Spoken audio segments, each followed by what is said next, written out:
안녕하세요, 여러분. 오늘은 조금 무겁지만 우리 모두가 한 번쯤 생각해봐야 할 이야기를 준비했습니다. 바로 노후에 가난해진 사람들의 이야기입니다. 혹시 이런 말 들어보셨나요?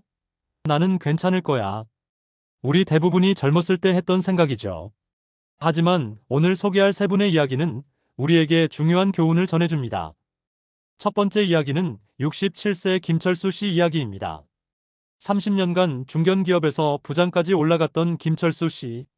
월급쟁이로 성실하게 일했고 자녀들을 모두 대학까지 보냈습니다. 퇴직금도 적지 않게 받았죠.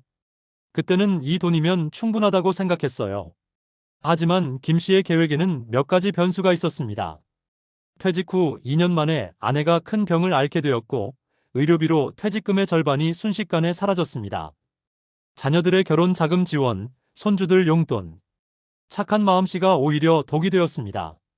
나중에 계산해보니 제가 번 돈의 80%를 가족을 위해 쓴 거더라고요. 제 노후는 20%로 준비한 셈이었죠. 지금 김 씨는 아파트 경비원으로 일하며 월 180만 원을 받습니다. 국민연금 50만 원을 합쳐도 생활이 빠듯합니다. 제일 힘든 건 자식들한테 폐가 될까봐 아프다는 말도 못한다는 거예요. 두 번째 이야기는 62세 박영희 씨 이야기입니다. 박영희 씨는 조금 다른 케이스입니다. 30대 후반 친구의 권유로 시작한 부동산 투자가 대박이 났습니다. 강남 아파트 한 채가 5년 만에 2배가 되었죠. 그때부터 박 씨는 투자의 신이라는 착각에 빠졌습니다. 운이 좋았을 뿐인데 제가 실력이 있다고 생각한 거예요. 이후 주식, 코인, 해외 부동산까지 손 떼는 것마다 처음엔 올랐습니다. 하지만 60세를 넘기며 상황이 달라졌습니다. 레버리지를 과하게 쓴 부동산 투자가 폭삭 주저앉았고 급하게 처분하면서 손실이 눈덩이처럼 불어났습니다. 노후 자금으로 모아둔 2억 원이 6개월 만에 3천만 원이 되었습니다. 젊었을 때는 잃어도 다시 벌 수 있잖아요. 근데 60이 넘으면 다시 시작할 시간이 없어요. 지금 박 씨는 백화점 식품 코너에서 시식 판매 아르바이트를 합니다. 하루 6시간, 주 5일 일해서 월 120만 원 정도를 법니다. 예전엔 이 백화점에서 쇼핑했는데 이제는 여기서 일하네요. 인생 참 아이러니해요. 세 번째 이야기는 65세 정민수 씨 이야기입니다. 마지막 이야기는 조금 다릅니다. 정민수 씨도 노후에 어려움을 겪었지만 다시 일어섰습니다. 20년간 운영하던 식당이 재개발로 문을 닫았고 보상금도 기대에 못 미쳤습니다. 58세에 맨손으로 다시 시작해야 했죠. 처음엔 정말 막막했어요. 이 나이에 뭘 할 수 있을까? 하지만 정 씨는 포기하지 않았습니다. 직업훈련원에서 6개월간 제과제빵을 배웠고 작은 동네 빵집에서 보조로 2년을 일했습니다. 그리고 63세에 다시 도전했습니다.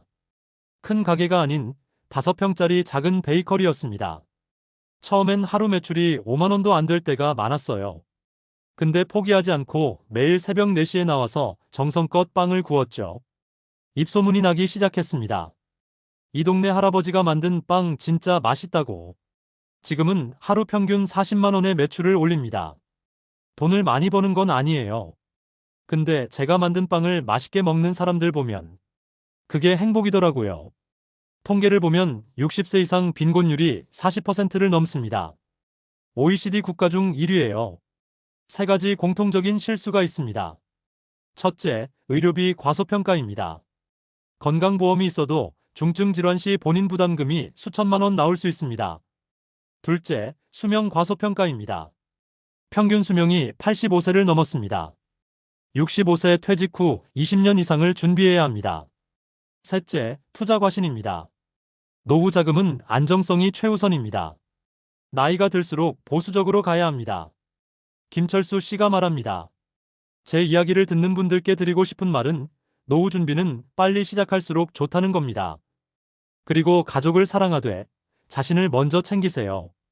박영희 씨가 덧붙입니다. 투자로 대박 나려고 하지 마세요. 천천히, 꾸준히가 답입니다. 제가 비싼 수업료 내고 배운 교훈이에요. 정민수 씨가 미소 지으며 말합니다. 가장 중요한 건 나이는 숫자일 뿐이라는 겁니다. 언제든 다시 시작할 수 있어요. 포기하지 마세요. 여러분, 오늘 이 이야기들이 무겁게만 느껴지지 않았으면 좋겠습니다. 이건 경고가 아니라 준비의 메시지입니다. 이건 두려움이 아니라 지혜의 공유입니다. 50대, 60대 여러분, 아직 늦지 않았습니다. 지금 이 순간부터 하나씩 준비하면 됩니다. 작은 것이라도 시작하면 됩니다. 당신의 노후는 당신이 지킬 수 있습니다. 오늘 영상이 도움이 되셨다면 구독과 좋아요 부탁드립니다. 감사합니다.